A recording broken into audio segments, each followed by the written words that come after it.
Sa pag-enroll ng disbursement account sa SSS, pwede mong gamitin ang ATM card na may pangalan mo at account number na nakalagay sa iyong ATM card. Pero kung ang nakalagay sa ATM card ay pangalan lang at card number, dapat deposit slip ang gamitin mo. Hulugan mo ang iyong ATM card account number sa bangko kahit 100 pesos lang. Kung sakaling lang Metrobank ang ATM na ginagamit mo, dapat sa Metrobank ka maghulog ng pera para sa deposit slip. Before tayo magsimula, ihanda muna natin ang ating One Valid ID.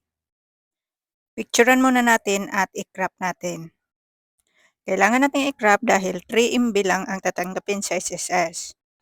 Ito pala ang list sa mga valid ID na pwede niyong gamitin. Screenshot niya lang. Pangalawa ay ATM card o deposit slip. Depende sa gagamitin niyo. Siyempre i-crop. At ang pangatlo ay mag-selfie na tayo. Hawakan natin ang ating One Valid ID at ATM card.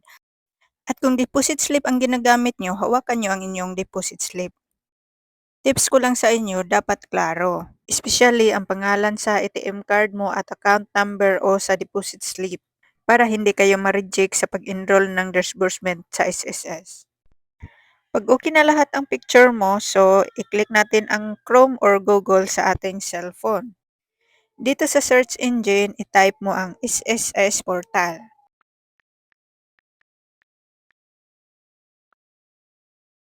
Then, i-click mo itong member.sss.gov.ph.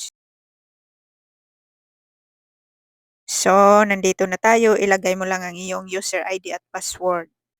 So, wala pang user ID at password sa SSS, gumawa lang kayo. Marami ding tutorial sa paggawa ng user ID at password sa SSS. Click mo ang sign in. Then, magsisend ng OTP si SSS sa iyong cellphone number na nakaregister sa SSS. Click mo lang tong one-time PIN para makareceive ka ng OTP sa iyong na-register na cellphone number. Kung sakaling lang nawala or hindi mo na ginagamit ang cellphone number na nakaregister sa SSS, punta ka lang sa pinakamalapit na SSS branch sa inyong lugar para mapalitan mo ang iyong SSS mobile number. At dito mo ilagay ang OTP na galing sa SSS, then i-click mo ang login. So, ito na, nakapasok na tayo. So, slide lang natin pa up at hanapin natin sa baba yung quick links. Under sa quick links, dyan po ang disbursement account enrollment module. I-click lang natin yan para mag-enroll tayo ng ATM. Pag-click mo, ito na makikita mo, slide mo lang pa up. Then makikita mo sa pinaka-baba yung yan, I agree. I-click mo yan. So, pag makita mo din to, same lang din, slide mo pa up. Then may box dyan. I-click mo yan. Lagyan mo ng check. Then click proceed.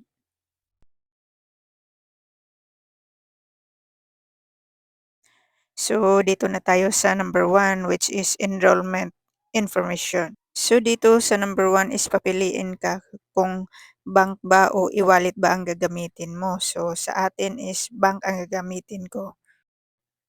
Click mo lang itong bank.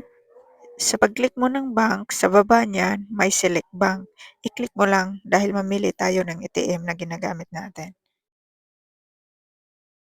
Dito ay hanapin mo lang kung anong ATM card ang ginagamit mo. So, sa akin is Metrobank. I-click ko lang tong Metrobank. So, dito ilagay mo ang iyong account number sa ATM card na ginagamit mo. Then, dalawa yan, i-retype mo ulit. Dito is i-retype mo lang ang iyong account number. Pag na-type mo na, click mo tong arrow. So, dito na tayo sa number 2 which is supporting document. Click mo itong select document type. May 6 na pipilian dito, so sa aking ginagamit is ATM card with account number and name. Kung deposit slip ang gagamitin mo, so dito ka sa validity deposit slip. Pag nakapili ka na, i-click mo lang tong click to upload. Click mo tong photos library para mapunta ka sa iyong gallery or sa photos. Hanapin mo yung ATM card na kinrap mo. Then, pag okay na, click mo ang done.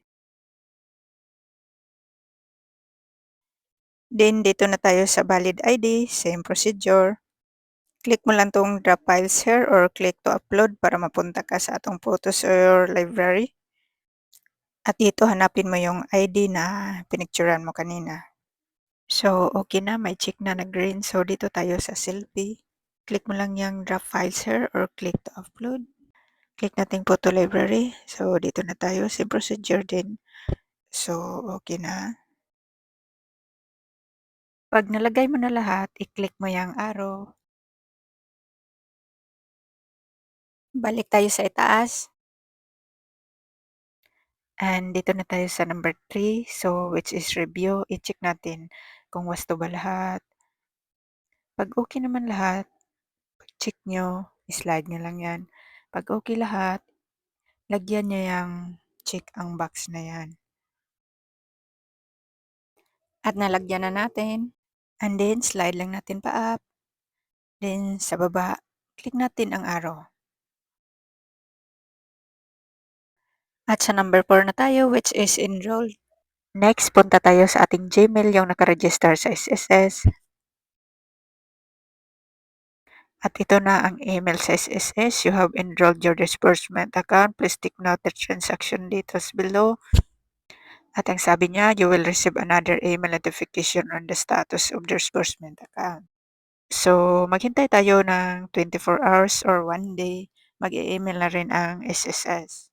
Ito na ang pangalawang email sa SSS. We have pleased to inform you that your submitted proof of account under transaction number was approved. Again, para madali lang ma-approve, tips ko sa inyo na dapat klaro yung picture sa ATM at saka yung sa ID or sa deposit slip na ginagamit nyo. Thank you for watching at sana nakatulong ako sa inyo. God bless you all and bye-bye.